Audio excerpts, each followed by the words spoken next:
My phone buzzes at 12:30 a.m., jerking me from a dreamless sleep in an unfamiliar Phoenix hotel room. I fumble across the nightstand, knocking over a plastic cup of water before my fingers close around the vibrating device. The screen glows harsh in the darkness. Front door opened. My stomach drops as I sit bolt upright, fully awake now. The smart home alert stares back at me, matter of fact, as if it hasn't just sent ice water through my veins. I'm 800 miles from home on a work trip, and according to my security system, someone just walked through my front door. I swipe through to the app, fingers trembling slightly, checking for other notifications. The system shows only the door opening, no motion detected inside, no other alerts. My first thought is a glitch, but deep down, I know better. Systems like this don't just malfunction in such specific ways. Only one other person has keys to my house, my mother, Carol. She stopped by 3 days ago to water my plants while I'm away. There's no reason for her to be there at midnight. My phone buzzes again with a text. For a split second, I think it's Carol explaining herself, but it's just my coworker confirming tomorrow's client meeting. I set the phone down, but sleep feels impossible now. The next morning, a text from my mother arrives as I'm getting dressed. "Everything's fine, honey. Double-checked yesterday." I stare at those words, the casual timestamp of yesterday, contradicting what my security system reported. She hasn't been to my house in the middle of the night, at least not according to her. This isn't the first time I've caught my mother in a lie. Growing up, Carol had a habit of borrowing my things without asking: clothes, jewelry, even money from my first waitressing job. "We're family," she'd say whenever I confronted her. "What's yours is ours." The irony doesn't escape me that now, at 31, I pay for my parents' internet, help with their mortgage when they fall short, and cover the car insurance they can't afford. Yet they never miss an opportunity to criticize my career choices, my single status, the size of my house. So much space for just one person, Elodie. Just last month, my sister Danielle called with another emergency, her fourth this year. Her kids needed new tablets for school, she claimed. When I suggested less expensive alternatives, my parents didn't speak to me for a week. The silent treatment, their favorite weapon since my childhood. I take a deep breath and call Carol directly. "Mom, did you go to my house last night? I got an alert that my front door opened around midnight." A pause stretches across the line before Carol responds, her voice deliberately light. "Oh, honey, the app must be glitching. You work in IT, you know how technology is." My free hand, which had been trembling slightly against the hotel desk, steadies as her deflection confirms my suspicions. I screenshot the alert while we're still talking and save it to a secure folder on my phone labeled Evidence.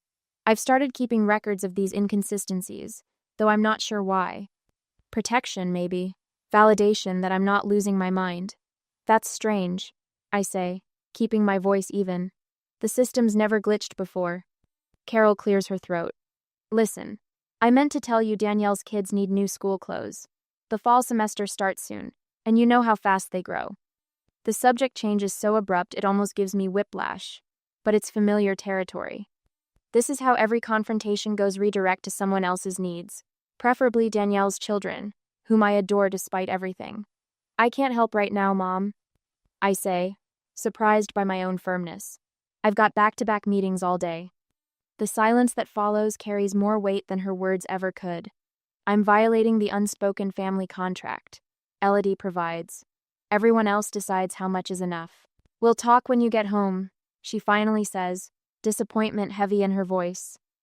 After we hang up, I stare at the security alert again. I have 2 more days in Phoenix before I fly home. Whatever happened at my house last night, I intend to find out myself. I've spent years being the responsible one, the provider, the peacekeeper. But some boundaries shouldn't be crossed, even by family, especially by family. After the business trip was over, I returned home. My key slides into the lock with a familiar click. After 3 days in Phoenix and a flight delay that stretched my nerves thin, all I want is the comfort of my own space. I drop my luggage in the entryway, kick off my shoes, and collapse onto my living room couch with a groan that comes from somewhere deep within my tired body. Something hard jabs into my lower back. I shift, reaching beneath the cushion, expecting to find the television remote, or perhaps a pen that slipped through the cracks. My fingers close around fabric synthetic and stretchy.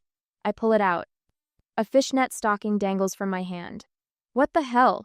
I mutter to the empty room. The stocking isn't mine. I've never owned anything like it. As I examine it with growing unease, my hand dips back under the cushion and encounters something else. Something made of firm silicone, with an unmistakable shape. I yank my hand away as if burned, then force myself to reach back in and extract what I already know is there. An adult toy. In my couch. My stomach lurches. I drop both items onto the coffee table and spring to my feet, suddenly desperate to check the rest of the house. I move from room to room with growing dread, searching for signs of forced entry, broken windows, splintered door frames, ransacked drawers. But everything looks normal. Too normal. Almost deliberately so. The truth slams into me with nauseating clarity. Someone with a key has been using my home. In the kitchen, I yank open the dishwasher, intending to unload it before unpacking. 3 wine glasses stand in the top rack, each bearing a distinct crescent of lipstick in various shades. I never wear lipstick. I live alone. These aren't my glasses, though. They're certainly from my cabinet. The longer I look, the more I notice. Furniture slightly askew from its usual position, a faint stain on the carpet I don't recognize, the lingering scent of unfamiliar perfume. Each discovery sends another pulse of violation through me. On the counter near the fruit bowl, a small stack of business cards catches my eye. They're cream-colored with a minimalist design, a simple circle in burgundy with the words Renewal Circle beneath it. I flip one over and my breath catches. The handwriting on the back is unmistakable. Carol's looping cursive noting dates and times. Tuesdays 8 p.m. and special session, Friday 10 p.m. My mother's handwriting. My mother's gatherings. In my house without my knowledge. I move toward my bedroom, dreading what I might find but needing to know. The pillows on my bed are arranged differently than how I left them. I always place them symmetrically, but now they're casually tossed against the headboard. The duvet is perfectly smoothed, neater than I typically make it. In the master bathroom, I find a receipt tucked behind the tissue box. Sunrise cleaning service, scheduled for tomorrow, 2 p.m. I didn't schedule any cleaning service. Someone has been intimate in my personal space, my sanctuary. The thought makes my skin crawl. This isn't just about unauthorized entry. It's about what they've done here, who they've brought, what activities they've conducted in my most private spaces. I sink onto the edge of my bathtub, mind racing through potential damages, thefts, or legal liabilities. What if someone was injured here? What if illegal activities took place? My name is on the deed, the mortgage, the insurance policy. The emotional toll hits me in waves. This betrayal comes from the very person I financially support, the mother who criticizes my life choices while apparently exploiting my absence. If Carol would do this, what else might she be hiding? How long has this been happening? Most unsettling of all, strangers have been in my home. They know my layout, my belongings, my private spaces. They've seen my family photos, used my shower, slept in my bed. The thought makes me shudder. I straighten, a sudden clarity cutting through the fog of betrayal. My IT background has prepared me for this moment without my realizing it. Within an hour, I've ordered cloud-connected cameras with motion detection and night vision. The small devices can be discreetly installed in common areas, sending alerts directly to my phone. As I place the order for overnight delivery, a question plagues me. Should I confront my mother immediately with what I've found, risking her denial and cover-up? Or should I gather more evidence first, knowing each day might mean more strangers in my home? What would you do when the person you're supposed to trust most has betrayed your confidence? I stare at my phone, thumb hovering over Carol's contact information, and make my decision. A week after the cameras arrived and were installed, I went on another business trip. On Tuesday, the first camera alert pings at 2 in the afternoon. Carol enters through the front door, glancing over her shoulder before stepping inside. I watch from my hotel room, laptop balanced on my knees, as my mother moves through my living room with the confidence of ownership. She straightens picture frames, I purposely left at slight angles before leaving town. Waters the plants that don't need watering. Opens my curtains wider, adjusts my throw pillows, and repositions my coffee table books into a perfect fan pattern. The familiarity of her movements tells me this isn't her first unauthorized visit. Checking on things, huh? I mutter to the screen, watching her meticulous preparations. The next evening brings a flurry of alerts that pull me from a client dinner. I excuse myself, claiming a work emergency. and duck into the restaurant's quiet hallway to watch my security feed. 6 people I've never seen before follow Carol through my front door, each carrying duffel bags. 2 women bring bottles of wine. A tall man hauls what looks like folding massage tables. My stomach clenches as they make themselves at home. One woman immediately dims my living room lights while another connects her phone to my speaker system. Soft music fills my house. My house as these strangers begin rearranging my furniture, pushing my sofa against the wall and rolling up the area rug. I lean against the restaurant wall, legs suddenly wobbly as I watch a man I've never met, casually moving my grandmother's antique side table to make room for whatever they're setting up. Everything okay? My client appears beside me, concern etched on his face. Fine, I lie, forcing a smile. Just a small issue with my home security system. Small issue. As if watching strangers make themselves comfortable in my personal space is a minor inconvenience, like finding ants in the kitchen. Back in my hotel room that night, I can't tear my eyes from the live stream. A woman lounges on my couch wearing only a silk robe, while others walk around in various states of undress. They touch my things, drink from my glasses, leave lipstick marks on my wine stems. One man picks up the framed photo of my college graduation and examines it before setting it face down on the shelf. Sleep becomes impossible. During my presentation the next morning, I stumble over basic information I've presented dozens of times. Numbers blur on spreadsheets. Client questions require repeated clarification. My boss shoots concerned glances my way when I lose my train of thought mid-sentence. "Are you coming down with something?" he asks during our lunch break. What would I even say?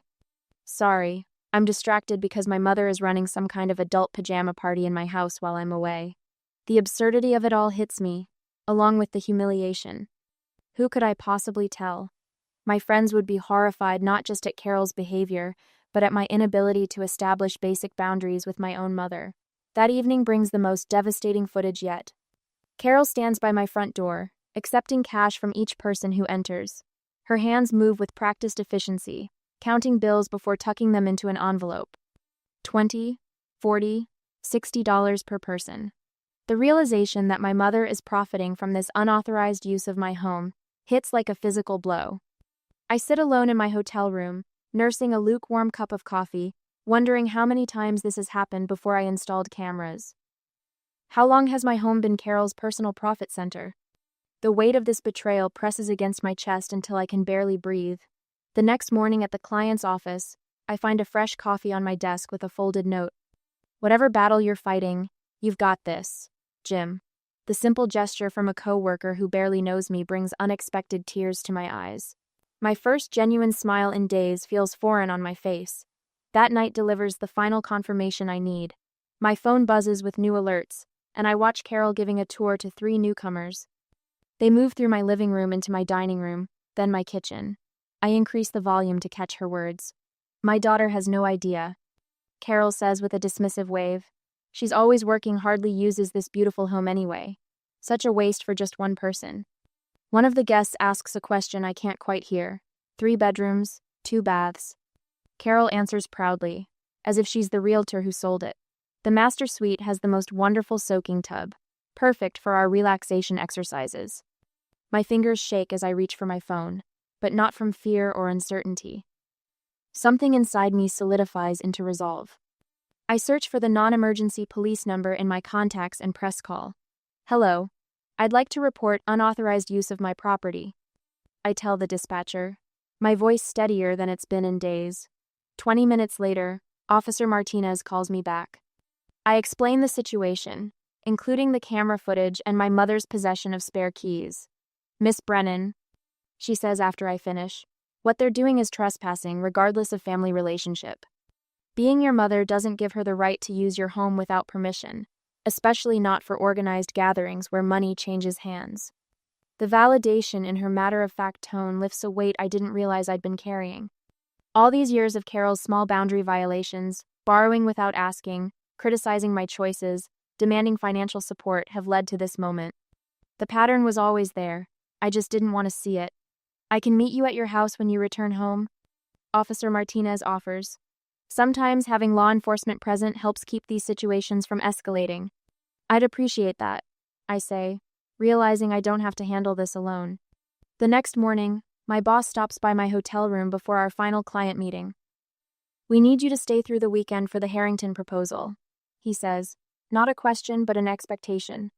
6 days ago, I would have agreed immediately, rearranged my flight, and worked the extra hours without complaint. The reliable Elodie, always available, always accommodating. "I'm sorry, but I can't," I tell him, surprised by my own firmness. I have an urgent personal matter that requires my attention back home. While he processes this unexpected boundary, I return to my laptop. I create a document with timestamps of each unauthorized entry, screenshots of Carol collecting money, and notes about what was moved or disturbed in my home. I label the file Evidence and save it to my secure cloud storage. My final discovery comes when I search online for Renewal Circle, the name on those business cards I found at home. Their website describes intimate healing sessions for couples and singles, with testimonials about reconnecting through touch and exploring sensuality in safe spaces.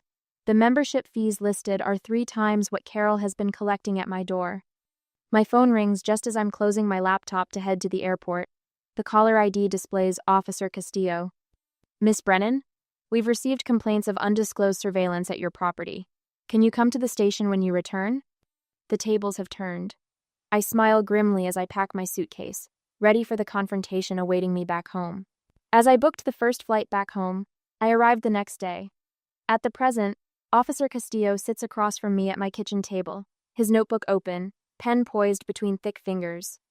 The morning sun catches on his badge, sending small daggers of light across my wall. In the 20 minutes since his arrival, his expression has shifted from skeptical to attentive. "Let me understand this correctly, Miss Brennan," he says, glancing up from his notes. "You installed these cameras after finding the personal items in your home?" I nod, keeping my voice steady as I pull up the footage on my laptop. I only place them in common areas: living room, kitchen, entryway. No bathrooms or bedrooms. My IT background serves me well as I navigate through the files. I have every right to monitor my own property. His eyebrows lift slightly as he watches strangers making themselves comfortable in my living room. "And you were out of town during all of this?" "Phoenix, my second business trip." I fast forward to Carol, directing people where to set their bags. "That's my mother, the only person besides me with keys." Officer Castillo's pen scratches against paper. "And you never gave permission for these gatherings?" "Never." The word comes out sharper than I intended. My phone buzzes on the table between us. Carol's name flashes on the screen. I glance at Officer Castillo, who nods. "Go ahead, put it on speaker if you don't mind." I tap the screen. "Mom?" "Elodie, honey." Her voice fills the kitchen, artificially bright. "There's a misunderstanding with the police. Just tell them you knew about it. It's easier for everyone." My eyes meet Officer Castillo's. 2BTO. His pen hovers over his notebook. "Knew about what exactly, Mom?" I ask, my heart hammering against my ribs. A pause stretches between us before Carol sighs. "About using your house.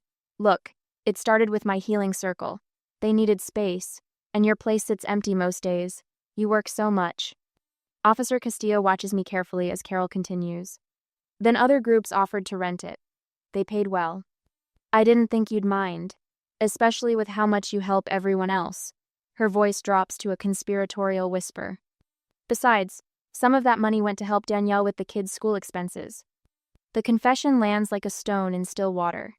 Officer Castillo's eyebrows rise as he scribbles in his notebook. "Mom, there's an officer here. You're on speakerphone." The silence that follows feels almost physical. "I'll call you back," she finally says, voice tight.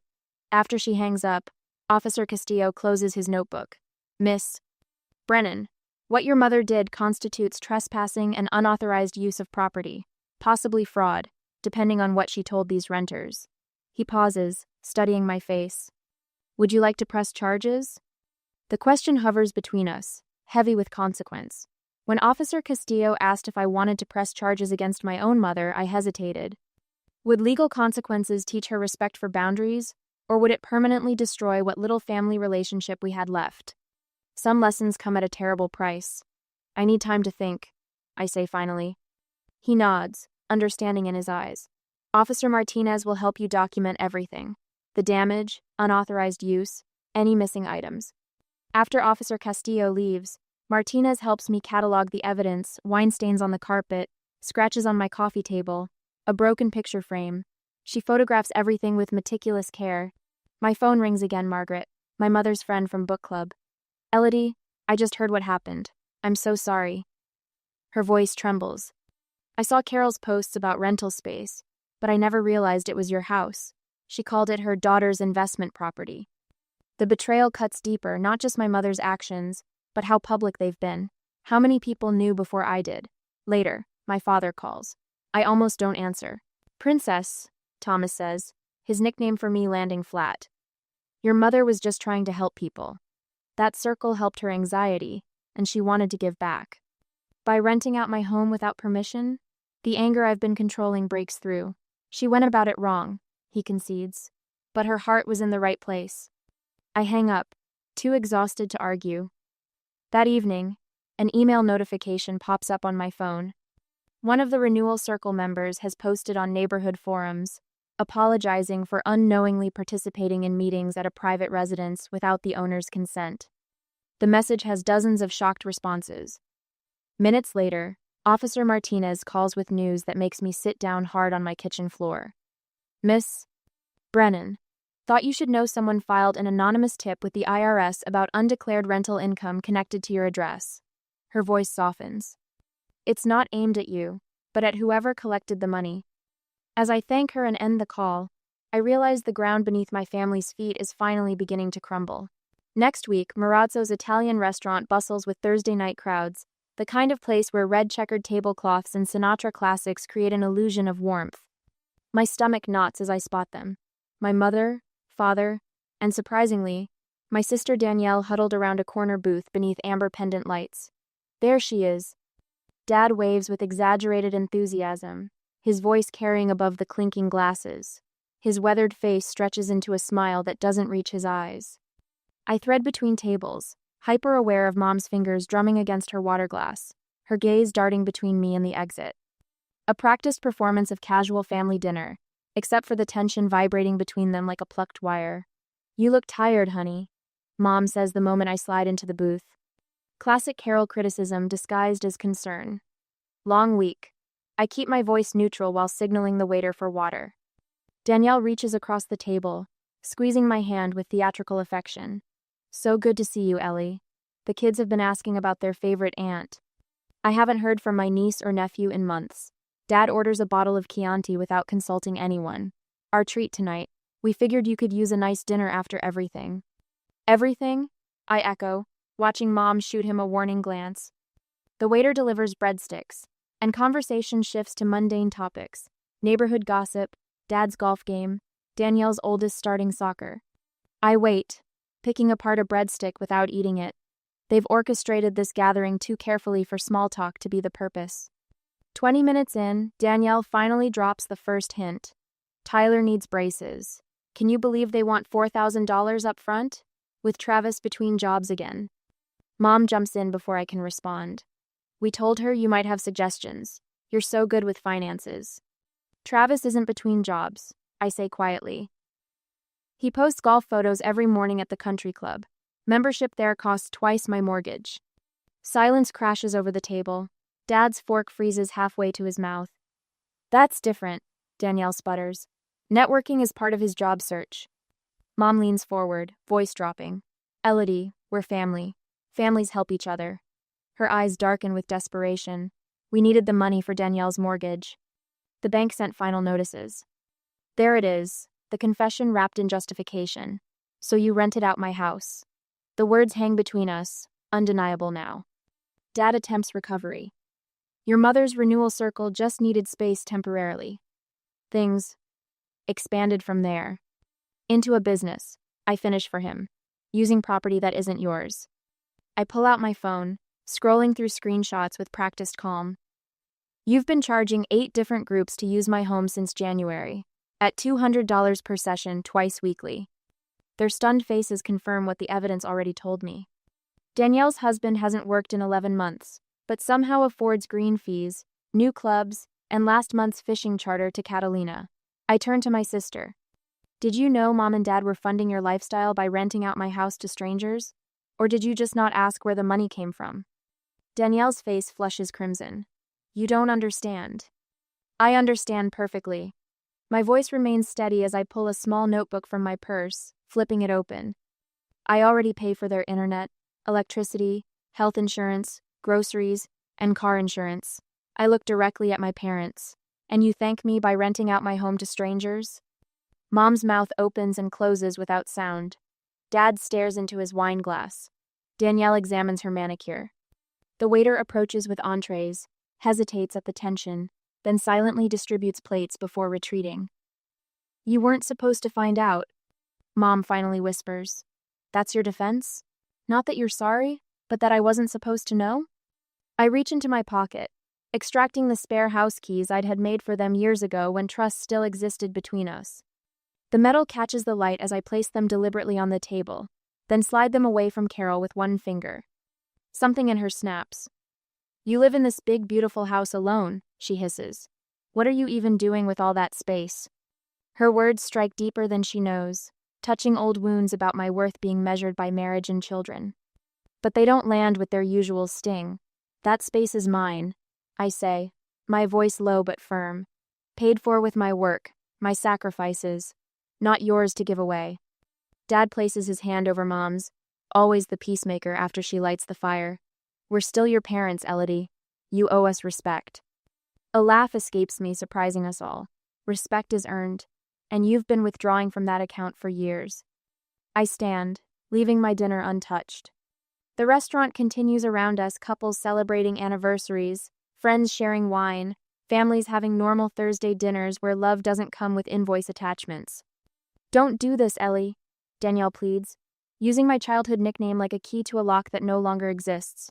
It's already done. I gather my purse. I've changed the locks and security codes.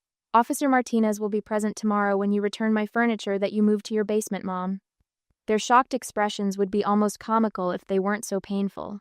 My phone buzzes as I walk to my car. A text from someone named Cheryl Winters. Miss Brennan, I was a Renewal Circle member and just learned we were meeting in your private home without permission. I've filed a complaint against Carol Brennan with the Consumer Protection Division. I'm still processing this when another call comes through an hour later, Danielle. Mom said she can't help with the mortgage anymore. She sobs without preamble. What am I supposed to do? The question hangs between us. Her automatic assumption that solving her problems remains my responsibility. Before I can answer, my email notification chimes. From my realtor friend Lauren, market values in your neighborhood up 18% since purchase. If you're still considering options, let's talk. I stare at the message, feeling something unexpected unfurl in my chest. Not just anger or hurt, but possibility. Space to breathe that has nothing to do with square footage.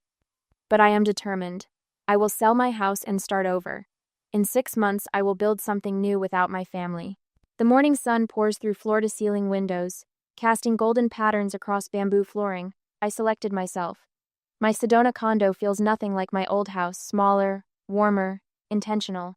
6 months have passed since I sold my spacious suburban home, using the proceeds to purchase this sanctuary, tucked against red rock formations. I run my hand along the kitchen counter, appreciating its smooth surface without anyone commenting how it's wasted on someone who barely cooks. The enhanced security system glows green in the corner, a silent guardian that now protects a space truly my own. Tonight marks my third weekly dinner with neighbors from down the hall, Jeff and Lydia, retired teachers who ask questions and actually listen to my answers. Marissa from the art gallery, who never questions why a woman would live alone. People who accept boundaries as naturally as breathing. You seem lighter, Marissa told me last week, her silver-streaked hair catching the sunset, like you set down something heavy. She was right. I'd carried the weight of others' expectations so long I'd forgotten how straight my spine could be without it. My phone buzzes against the coffee table. Carol's name illuminates the screen. 6 months ago, my hand would have darted for it immediately, stomach clenching with obligation. Now, I watch it vibrate until silence returns. No guilt floods my chest. No urgent need to respond scratches at my thoughts. Later, while chopping vegetables for dinner, I listen to her voicemail with the casual attention I might give a weather report. Elodie, it's Mom. Thomas isn't feeling well again, the doctor says. Her voice trails into familiar territory. I finish preparing my meal, noticing how my breathing remains steady, my shoulders relaxed. The message will still be there tomorrow, when I decide on my terms whether her crisis requires my response. The evening brings soft knocks at my door, as Jim arrives first, bottle of wine tucked under his arm. The coffee note that sustained me during my darkest days has blossomed into genuine friendship. Officer Martinez follows, now just Sophia, out of uniform but carrying the same straightforward warmth that validated my experience when everyone else questioned my reality. My new neighbors filter in, bringing dishes and conversation untainted by history. We gather around my modest dining table that somehow holds more genuine connection than my previous formal dining room ever did. Sophia raises her glass. To homes that are sanctuaries, not sacrifices. The words resonate through me as crystal clinks against crystal. When the doorbell chimes unexpectedly hours later, after guests have departed, I peer through the peephole to find Danielle standing alone, hands thrust into jacket pockets, resembling the sister I knew before adulthood complicated everything. I open the door but remain in the threshold. "Can we talk?" she asks, voice stripped of its usual entitlement. "We can," I answer, stepping aside. "But this is about rebuilding trust, not money." Something flickers across her face recognition, perhaps that relationships require foundations stronger than transactions. We settle on my porch swing, silence stretching between us before difficult words begin tumbling out. Her marriage troubles, her shame, my boundaries, old wounds and new possibilities. The conversation won't fix everything, but it's honest, something our family exchanged long ago for comfortable lies.